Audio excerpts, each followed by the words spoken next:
दोस्तों, आज मैं आप लोगों के लिए एक ऐसी इन्फॉर्मेशन लेकर आया हूँ कि आपका दिल खुश हो जाएगा। आप एक ऐसे मुल्क का पासपोर्ट हासिल कर सकते हैं सिर्फ 2 साल के अरसे में कि जिस मुल्क के पासपोर्ट को ये इजाज़त है कि वो 90 के करीब दुनिया के जो बड़े बड़े कामयाब कंट्रीज़ हैं वो पासपोर्ट का होल्डर, उस मुल्क का सिटीज़न जो है वो उन मुल्कों में वीज़ा फ्री जा सकता है। आप इन सब मुल्कों में सिर्फ उस पासपोर्ट के बेस पे इजीली जा सकते हैं। और सबसे अच्छी बात यह है कि ये मुल्क ये भी कहता है कि अगर आपने मेरा पासपोर्ट ले लिया और आपके पास कोई और पासपोर्ट भी है तो आप वो भी रखें।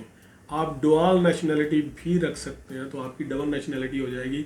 अगर आप पाकिस्तान से हैं, इंडिया से हैं, तो वो पासपोर्ट भी रख सकते हैं और साथ में इस मुल्क का पासपोर्ट भी रख सकते हैं। अब ये नेशनैलिटी 2 साल में कैसे हासिल करनी है, इस मुल्क का पासपोर्ट कैसे हासिल करना है, ये मुल्क कौन सा है, इसका प्रोसेस क्या है, इसका तरीक़ाकार क्या है, आज की वीडियो में मैं आपको ये सब तफसील से बताऊंगा। बस आप दोस्तों से ये गुजारिश ये है कि वीडियो को एंड तक देखें, कंप्लीट जो इन्फॉर्मेशन है वो लेके जाएं, वीडियो को अधूरा मत छोड़ें। और ख़ास तौर पे वीडियो के एंड पे मैंने आपको इसका जो मेन रेफरेंस है, जो इसका कोर्स है इस पूरे वीज़े का, वो मैं आपको वीडियो के एंड पे बताऊंगा। तो दोस्तों चलिए स्टार्ट करते हैं आज के टॉपिक को। अस्सलाम वालेकुम दोस्तों, मेरा नाम है वसी और आप देख रहे हैं मेरा यूट्यूब चैनल वसी MG। अच्छा दोस्तों, टॉपिक को शुरू करने से पहले आप लोगों से ये गुजारिश है कि इस चैनल को सब्सक्राइब कीजिए, दोस्तों के साथ शेयर कीजिए। और अब आप सोच रहे होंगे कि जल्दी से आपको बताया जाएगा कि वो मुल्क कौन सा है। तो दोस्तों वो मुल्क है अर्जेंटीना।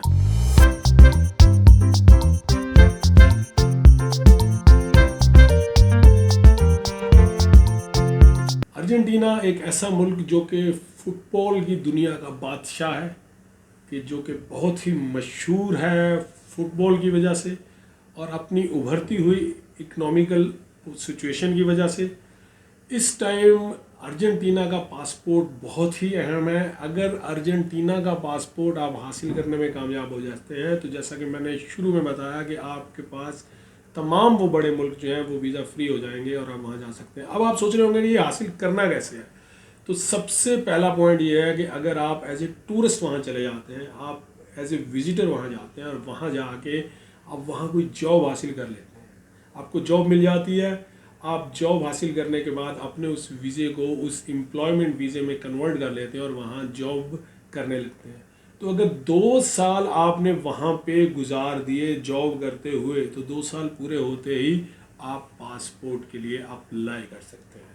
पासपोर्ट के लिए अप्लाई करने का प्रोसेस क्या है? अप्लाई करने का प्रोसेस ये है कि वहाँ पे आपको एक वकील हायर करना पड़ेगा। डेफिनेटली जब 2 साल आपको गुजर जाएंगे वहाँ पे, तो वहाँ आपकी सोर्सेज भी बन जाएंगे। पाकिस्तानी इंडियन कम्युनिटी जो आपस में मिल के रहती है उनके साथ आपके रिलेशनशिप भी बन जाएंगे। तो आप एक नॉर्मल सा वकील हायर करेंगे कि जो कि आपके बिहाफ पे वहाँ कोर्ट पे पिटिशन देगा और आप वो पासपोर्ट के लिए अप्लाई हो जाएगा।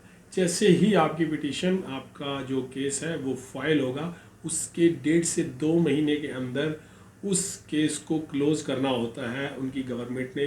ठीक है कि सिस्टम थोड़ा सा स्लो भी होता है, सम टाइम 3 से 4 महीने भी लग जाते हैं, मगर नॉर्मली 3 से 4 महीने में इस केस का फैसला हो जाता है और आप पासपोर्ट के हकदार हो जाते हैं।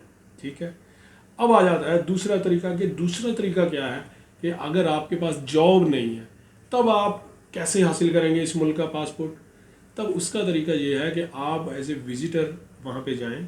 आप विज़िटर जाने के बाद आपके पास अगर सिर्फ $2000 है, $2000 पाकिस्तानी अप्रोक्सीमेटली 5.5 लाख रुपए बनते हैं, और इंडियंस मेरे ख्याल है कि 2.25 लाख रुपए बनते होंगे या 2 लाख लगा। तो इतने से पैसे अगर आपके पास हैं तो इतने का सिर्फ आप वहाँ पे एक छोटा सा कारोबार शुरू कर लें, कोई छोटी सी दुकान बना लें, कोई छोटा सा स्टोर बना लें, तो कोई भी छोटे से पैमाने का बिजनेस जो है वो आप स्टार्ट कर लें, या किसी भी किस्म की किसी के साथ पार्टनरशिप करके इन्वेस्टमेंट शुरू कर दें और उसको डॉक्यूमेंट कर लें ताकि आप उनके सिस्टम में एज ए बिजनेसमैन रजिस्टर्ड हो जाएं। तो उस बिजनेस को भी करते हुए जब आपको 2 साल हो जाएंगे तब भी आप एलिजिबल हो जाएंगे उस मुल्क के पासपोर्ट को हासिल करने के लिए।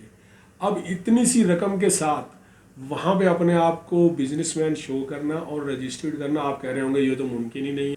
वो दोस्तों आप लोग ये सोच रहे होंगे कि इतनी कम अमाउंट में कोई भी बिजनेस कैसे रजिस्टर्ड हो सकता है। तो दोस्तों बात यह है कि एक स्पेशल स्कीम जो कि अर्जेंटीना गवर्नमेंट ने इस वक्त चलाई हुई है, उसके तहत बहुत से लोग इस स्कीम से बेनिफिट उठा रहे हैं। और कितने दिन इसका बेनिफिट रहेगा और कितने दिन नहीं रहेगा ये मैं कुछ नहीं कह सकता। तो आप जितनी जल्दी इस पर कोई भी डिसीजन ले सकते हैं वो आप ले लीजिए।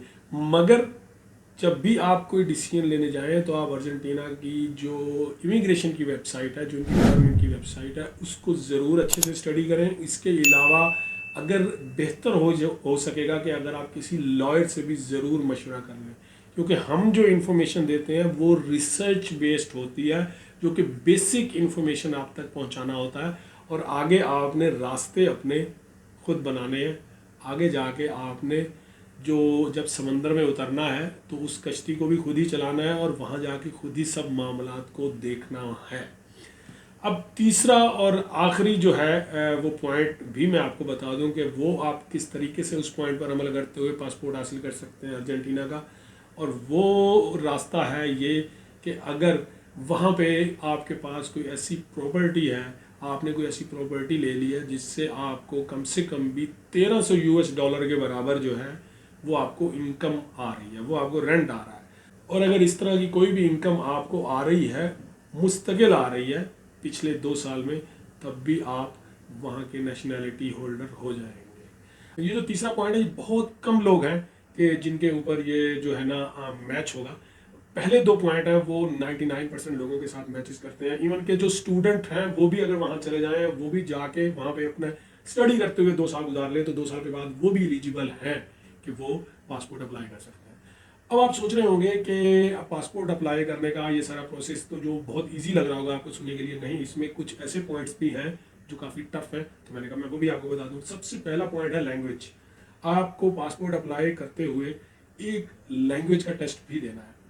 लैंग्वेज का टेस्ट तो नहीं, लैंग्वेज का सर्टिफिकेट है जो कि स्पेनिश लैंग्वेज है। आपको वहाँ से उनका एक लैंग्वेज का एक सर्टिफिकेट किसी भी स्कूल से हासिल करना पड़ेगा।